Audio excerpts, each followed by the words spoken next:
जय हिंद साथियों, मैं निशा सैनी आपके अपने यूट्यूब चैनल निशा सैनी स्टडी 24 में आप सभी का स्वागत है। जैसे कि उत्तराखंड विशेष से जो सीरीज हमने स्टार्ट की है उसमें जो टॉपिक चल रहा है वो ऐतिहासिक अध्ययन का चल रहा है।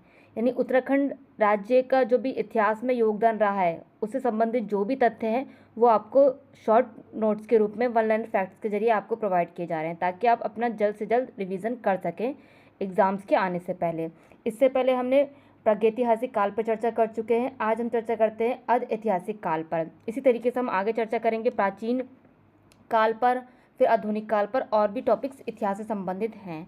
कहते हैं कि पुरातात्विक साक्ष्यों की कमी के कारण उत्तराखंड राज्य के अध इतिहास के प्रमुख स्रोतों विभिन्न धार्मिक ग्रंथ हैं।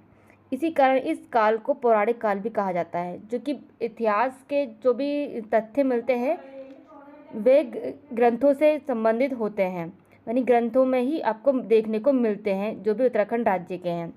उसी तरीके से इस काल के महत्वपूर्ण तथ्य आपको प्रोवाइड किए जा रहे हैं जो कि इतिहास से बनते ही बनते हैं। वहीं उत्तराखंड के गढ़वाल क्षेत्र का प्रथम उल्लेख हमें वेदों में प्राप्त होता है, जिसमें इस क्षेत्र को हेमवत, देवभूमि और मनुष्यों की पूर्ण भूमि कहा जाता है।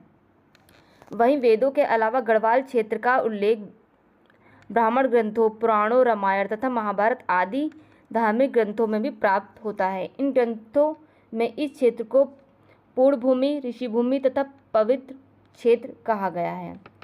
वहीं ऐतरेय ब्राह्मण में यहाँ उत्तर कुरुओं का निवास होने के कारण इस क्षेत्र के लिए उत्तर कुरु शब्द का प्रयोग किया गया है। यानी ये उत्तराखंड की बात चल रही है। उत्तराखंड को अन्य नामों से भी जाना जाता है। उसी तरीके से कोशित की ब्राह्मण में वर्णन है कि वादेवी सरस्वती का निवास स्थल बद्रीनाथ आपका है। वहीं स्कंद पुराण में 5 हिमालय खंडों, जिसमें कि कौन है, नेपाल, मानसखंड, केदारखंड, जालंधर व कश्मीर का उल्लेख मिलता है, जिसमें से 2 खंडों जैसे मानसखंड, केदारखंड का संबंध वर्तमान उत्तराखंड राज्य से है।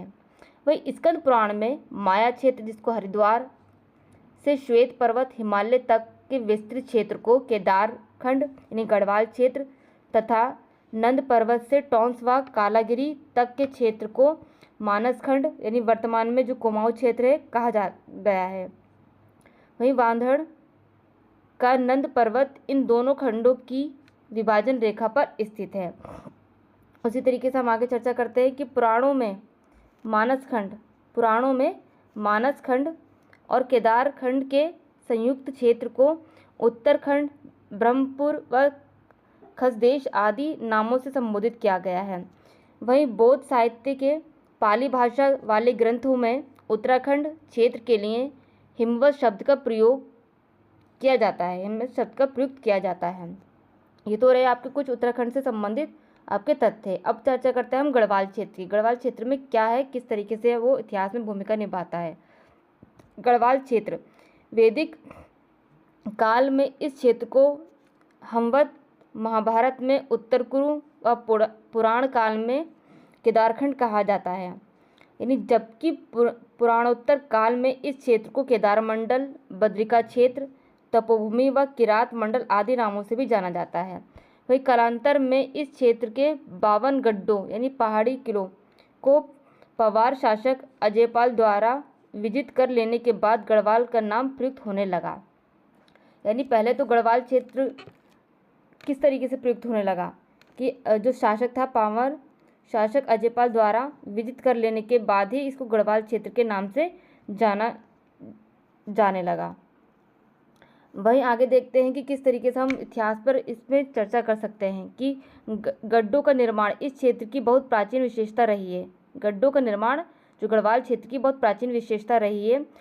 आवेद में वर्णित है कि आवेद में क्या वर्णित है, इस तरीके से सोचते हैं कि आवेद में क्या वर्णित है कि जो इतिहास में इस तरीके की भूमिका को निभा रहा है कि इस क्षेत्र के असुर राजा शब्बार को 100 गड्ढों का देवराज इंद्र और सुदास को नष्ट कर दिया गया था। सुदास को नष्ट कर दिया गया था।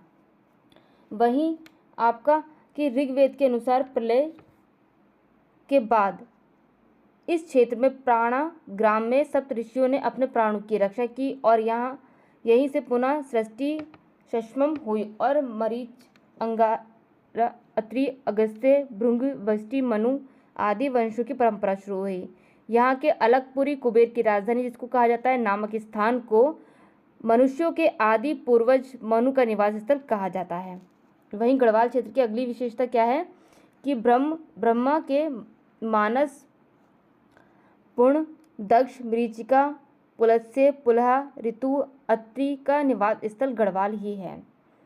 वहीं हरिराम, एक तरीके से कि हरिराम, धस्माना, भजन सिंह, शिवानंद, नोटियाल आदि इतिहासकारों का मत है कि ऋग्वेद में जिस सप्त सिंधु देश का उल्लेख है वह गढ़वाल भूमि ही है।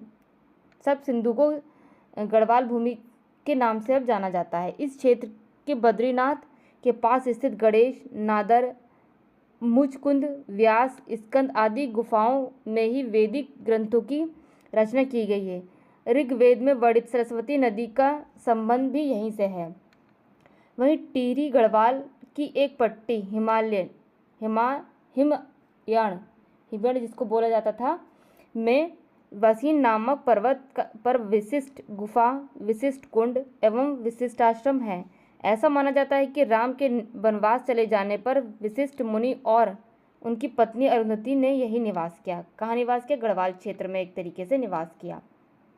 वहीं गढ़वाल क्षेत्र के गढ़वाल क्षेत्र के देवप्रयाग की सिंतो-नस्यू पट्टी में सीता जी पृथ्वी पर समाई थी। आपको ये फैक्ट याद रखना है कि सीता जी कहाँ समाई थी। वहीं इसी कारण यहाँ मंसार में प्रतिवर्ष मेला लगता है। वहीं देवप्रयाग में भगवान राम का एक मंदिर है और ऐसी मान्यता है कि भगवान राम ने अंतिम समय पर यहाँ तपस्या की थी। वहीं टिहरी गढ़वाल जिले में लक्ष्मण जी ने जिस स्थान पर तपस्या की थी उसे तपोवन कहा जाता है। वहीं महाभारत के वन पर्व में हरिद्वार से केदारनाथ यानी तक यात्रा में पड़ने वाले स्थानों का वर्णन मिलता है। इसी पर्व में बद्रीनाथ भी इसी तरीके से चर्चा की गई है। इसी पर्व में लोमश ऋषि के साथ पांडव के इस क्षेत्र में आने का उल्लेख मिलता है। मान्यता है कि कुंती व द्रौपदी सहित पांडव यहीं से स्वर्गलोक गए थे। कहाँ से? एक तरीके से जो गढ़वाल क्षेत्र है वहाँ से अपने कुंती और द्रौपदी स्वर्गलोक की ओर गए थे। वहीं वन पर्व के अनुसार उत्तर कुरु क्षेत्र में सतलज से अलकनंदा तक पुलिंद राजा सुबाहु का आधिपत्य था, जिसकी राजधानी श्रीनगर थी।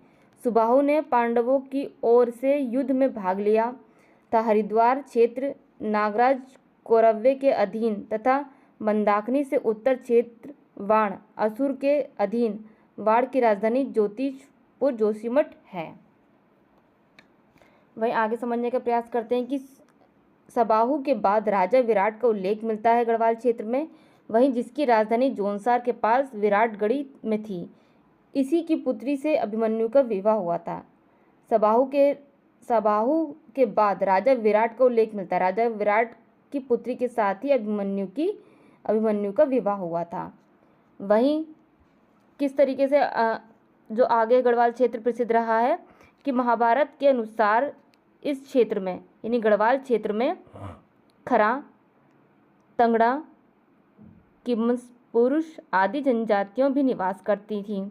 प्राचीन काल में इस क्षेत्र में बद्रिकाश्रम और कड़वाश्रम नामक दो प्रसिद्ध विद्यापीठ थे। इनमें से कड़ाश्रम दुष्यंत और शकुंतला के प्रेम प्रसंग के कारण विशेष रूप से प्रसिद्ध है।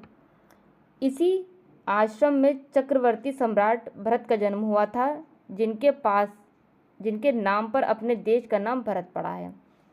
वहीं महाकवि कालिदास ने अपने महाकाव्य अभिज्ञान शकुंतलम में रचना मालिनी नदी के तट पर स्थित इसी कड़वाश्रम में ही की थी। वर्तमान में इस क्षेत्र को चोका घाट कहा जाता है। वहीं धार्मिक ग्रंथों में कहीं कहीं केदार खस मंडले शब्द का प्रयोग किया गया है। इस शब्द के अनुरूप केदार प्रदेश का पर्यायवाची माना गया है। एक तरीके से पर्यायवाची माना गया है। विद्वानों का मत है कि प्राचीन काल में गढ़वाल क्षेत्र में खास जाति के लोग बहुत सशक्त थे। खसों के समय गढ़वाल क्षेत्र में बौद्ध मत प्रसार अधिक हुआ था। कुछ विद्वानों ने इसे आर्य भी माना है। ये तो रही गढ़वाल क्षेत्र की आपकी विशेषताएं। अब चर्चा करते हैं कुमायूं क्षेत्र। कुमायूं क्षेत्र की क्या क्या विशेषताएं आपकी रही हैं, क्या क्या किस तरीके से इतिहास में आपकी भूमिका निभाई है। वहीं पौराणिक ग्रंथों के अनुसार चंपावत के पास चंपावत नदी के पूर्व में स्थित कच्छप के पीठ की आकृति वाले कांतेश्वर पर्वत, जो कि वर्तमान में कांडेदेव या कानदेव है, पर विष्णु भगवान का कुर्मा या कच्छा अवतार हुआ था। वहीं कालांतर में इस पर्वत के नाम पर मानसखंड के इस क्षेत्र को कुमांचल संस्कृत शब्द कहा जाने लगा। आगे चलकर यही कुमांचल शब्द प्राकृत में कुमायूं और हिंदी में कुमायूं हो गया है। ये तो रही आपकी कुमायूं क्षेत्र की विशेषताएं। इस तरीके से हम समझेंगे। प्रारंभ में केवल चंपावत के आसपास के क्षेत्र को ही कुमायूं कहा जाता था, लेकिन आगे चलकर वर्तमान में अल्मोड़ा, पिथौरागढ़, बागेश्वर, उधम सिंह नगर वाले संपूर्ण क्षेत्र को कुमायूं क्षेत्र कहा जाने लगा। कुमायूं क्षेत्र का सर्वाधिक उल्लेख स्कंद पुराण के मानस खंड में मिलता है। वहीं ब्रह्म एवं वायु पुराण के अनुसार यहाँ किरात, किन्नर, यक्ष, गंधर्व, विद्याधर, नाग आदि जातियाँ निवास करती हैं। वहीं महाभारत में भी कुमांचल क्षेत्र में किरात, किन्नर, यक्ष, तंगव, कुलीद तथा खस आदि जातियों के निवास का उल्लेख मिलता है। वही जाखान देवी मंदिर का अस्तित्व अत्यंत प्राचीन काल में इस क्षेत्र में यक्षों के निवास करने की पुष्टि करता है। ये रही आपकी कुमायूं क्षेत्र की आपकी विशेषताएं, जो कि हमारे एग्जाम में महत्वपूर्ण भूमिका निभाते हैं। इतिहास में इसके पॉइंट बनने आपका तय हैं। आप अच्छे से इसका रिवीजन कीजिएगा। वहीं कुमायूं क्षेत्र में बिनाग व बेनी नाग, धोल नाग, काली नाग, पिंगल नाग, खरहरी नाग, वासुकी नाग आदि नाग देवता मंदिरों की उपस्थिति प्राचीन काल में नाग जाति के लोगों के निवास करने को प्रमाणित करता है। वहीं उपरोक्त नाग मंदिरों में सबसे प्रसिद्ध जो मंदिर है पिथौरागढ़ का बिनाग व बेनीनाग मंदिर है। वहीं अपने स्वतंत्र भाषा अस्तित्व के साथ किरातों के वंशज आज भी कुमायूं के अस्कोट एवं डोंडीहाट नामक स्थान पर निवास करते हैं। वहीं बाद की कुमायूं की जातियों में खस का उल्लेख मिलता है, जो कि बहुसशक्त थी। वहीं इस समय में बौद्ध धर्म का प्रचार प्रसार अधिक हुआ। कुमायूं में राजपूतों के प्रवेश से पहले खासों का प्रभुत्व था। ये तो रही आपकी अर्ध ऐतिहासिक काल में गढ़वाल क्षेत्र और आपके कुमायूं क्षेत्र की आपकी डिटेल, जो कि इतिहास से संबंधित है। आगे हम चर्चा करेंगे ऐतिहासिक काल यानी प्राचीन काल में क्या भूमिका रही है उत्तराखंड क्षेत्र की। आप हमारे साथ इसी तरीके से बने रहिए। जय हिंद, जय भारत।